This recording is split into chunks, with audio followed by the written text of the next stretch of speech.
The definition of stupidity is doing something over and over again, thinking that the result is going to change.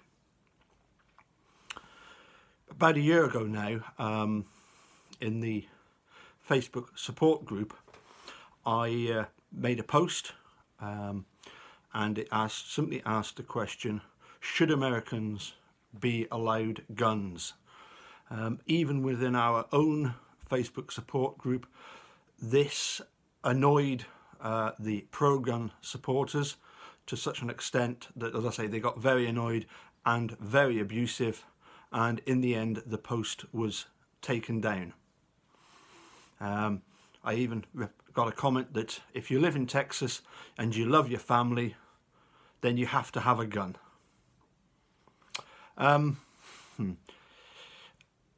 I've mentioned this before in one of Charlie Barron's videos. It's called the Trump's pro-gun tweet. He details the fact that in America, every day, 93 people are killed with guns. That's daily, average 93 a day. I'll do the mathematics for you. That is 33,945 people a year. Interestingly, it's 200 more than the entire population of Manitowoc City at 33,736. That's like wiping out the entire population of Manitowoc City every year. And some of the incidents involve kids finding guns under beds and shooting themselves or their brothers and sisters or family members, or they find a gun on the back seat of the car and shoot the driver. It's just absolute carnage. How do you stop this? People fear for their safety. So what do? They go out and buy more guns. People get shot. So what do? They fear for their safety. They go out and buy more guns. Is the message getting through? You know, America, it isn't working, is it? It simply isn't working. In fact, here's one thing for you. The right to bear arms originally meant simply the right to have a coat of arms and to put it on a flag. That's all that the right to bear arms originally meant. The problem is not going to be the solution.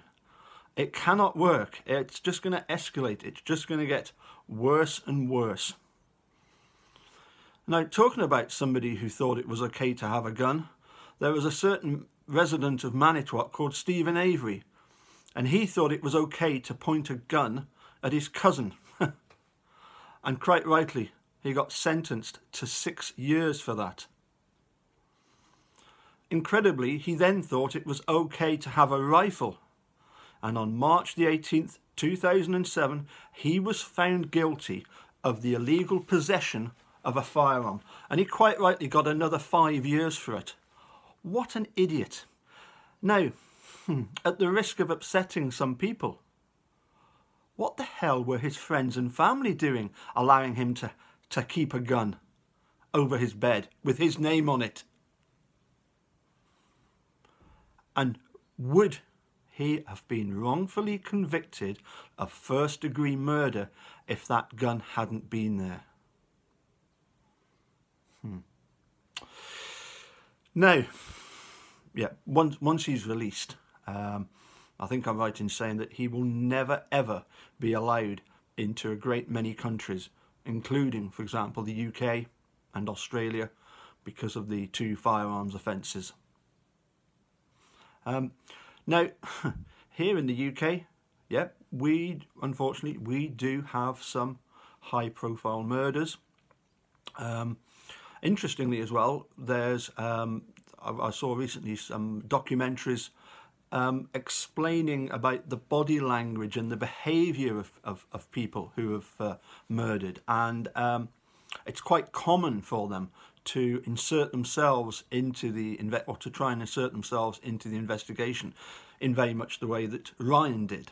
I think it's the fact that because he did it, he got caught by Manitowoc County Sheriffs, and they realised just how they could use that knowledge, force Ryan to their advantage, and I think that's how it all came about. Now, it's true that some supporters have inserted themselves into the case. They have become friendly with family members, sometimes not for the right reasons, but for the wrong reasons. They want their bit of fame. All I can say is that this case has no bearing on me and my life in Scotland. I simply want to know the truth, and I do want to see Steve and Brendan released. Now, my first video was, I fully intended it to be my only video, quite simply because when you post something on Facebook, as I'm sure some of you have noticed, it becomes out of date very quickly. I felt that I had certain unique knowledge and information about Sheriff Herman that I wanted to share, and that was simply the fact that he agreed with me that at some point he'll need to speak to Kathleen Zellner, if only to avoid becoming the scapegoat. I saw a very interesting tweet from TikTok Manitowoc, one of many, but this one really shouted out to me. He put that he wasn't worried about when Making a Murderer #2 comes out. He's not bothered at all, because as far as he's concerned, we've all got the best seats in the house. Which brings me on to another recent video that I did, and just before New Year's Eve, you'll know that I did a video because many people suspect that Bobby and Scott, or one or the other, or both of them, planted evidence. There's even some people are suggesting that that they might have did it. Me, I don't think so. As I say, I think it was Ryan. I think it was an act of rage on his behalf. I think something caused him to snap, and then Manitowoc simply got lucky. They got a lucky break. They could use it to their advantage. As I say, I did a video, and as a lot of you know, I did get a reply from Barb, Stephen's sister, culminating in an offer that she would ask Bobby a question for me. The question being, why or who was it that forced him to give false testimony on the witness stand about Teresa heading towards the trailer, and then minutes later noticing the car was there and no sign of Teresa, because that was quite damning evidence, or supposed evidence against Steve.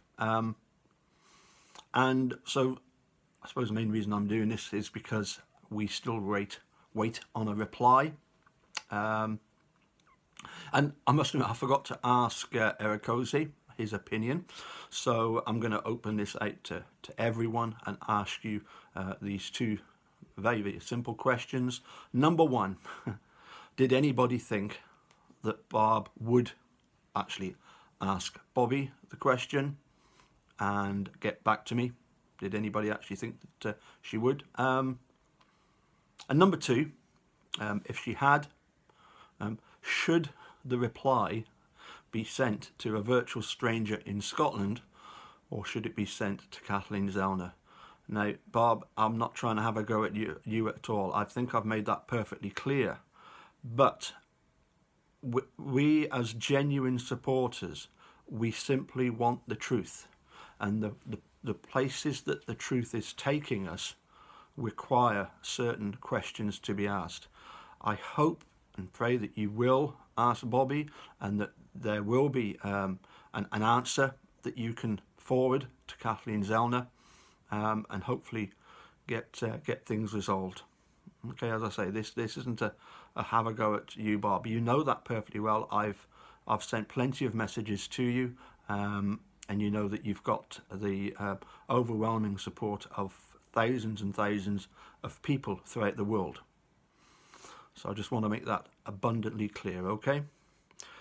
Right, well, I might do a video some other time. I'm sure I'll be in touch with Eric Cozy at some point, and I'll make sure that I've got an even bigger mug of coffee next time.